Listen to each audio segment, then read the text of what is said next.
आपको बताने जा रहे हैं उत्तर प्रदेश राज्य सेतु निगम के जुगाड़ू इंजीनियर के विषय में, जिनकी चर्चा हम पहले कई बार कर चुके हैं। पिछले एपिसोड में हमने आपको मोहित सिंह के बारे में बताया था कि एक एई कैसे प्रबंध निर्देशक की कृपा से अयोध्या जैसे संवेदनशील क्षेत्र का डीपीएम बन गया।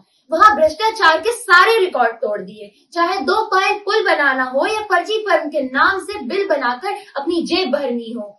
सेतु निगम में यह काबिलियत होना जरूरी है, नहीं तो आप नकारा हैं। ऐसे ही एक मामला अलीगढ़ में क्वारसी चौराहे पर बन रहे पुल का सामने आया है।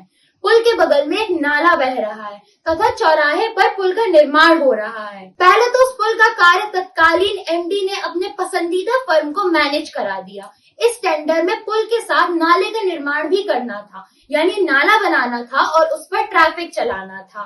कंपनी ने कार्य शुरू किया, यहाँ तक तो ठीक था, लेकिन उसके बाद अब असली खेल चालू हुआ। मतलब पैसों का मैनेजमेंट और लूट खसोट का खेल शुरू हुआ। मोहित ने उपरोक्त नाले का लगभग 2.5 करोड़ रुपए का अनुमोदन एमडी से करा लिया और कंपनी को एक्स्ट्रा वर्क के नाम से भुगतान कर दिया, जबकि कंपनी को टेंडर वैल्यू से ही नाला बनाना था, यानी एक ही कार्य के 2 भुगतान। एक भुगतान कंपनी को और दूसरा भुगतान किसको गया?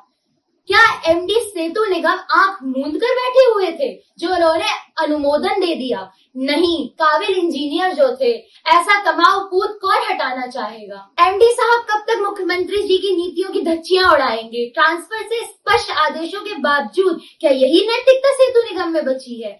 एमडी डीवी सिंह स्वयं नैतिकता की धज्जियां उड़ा रहे हैं। लेवल 1 के इंजीनियर का प्रमोशन पाने के बाद भी लेवल 2 की कुर्सी नहीं छोड़ पा रहे हैं, क्योंकि यह ठहरी कमाऊ सीट। आखिर मोहित कुमार जैसे लोगों की भ्रष्टाचार से कब आजादी मिलेगी? इसका उत्तर तो देना ही पड़ेगा। आखिरकार डीवी सिंह कब तक बचाएगा? कभी न कभी तो समझ में आएगा। अगली कड़ी में आपको डीके यादव और रजनीश यादव के कारनामों से भी अवगत कराएंगे। तब तक के लिए देखते रहिए टशन टीवी लाइव। धन्यवाद।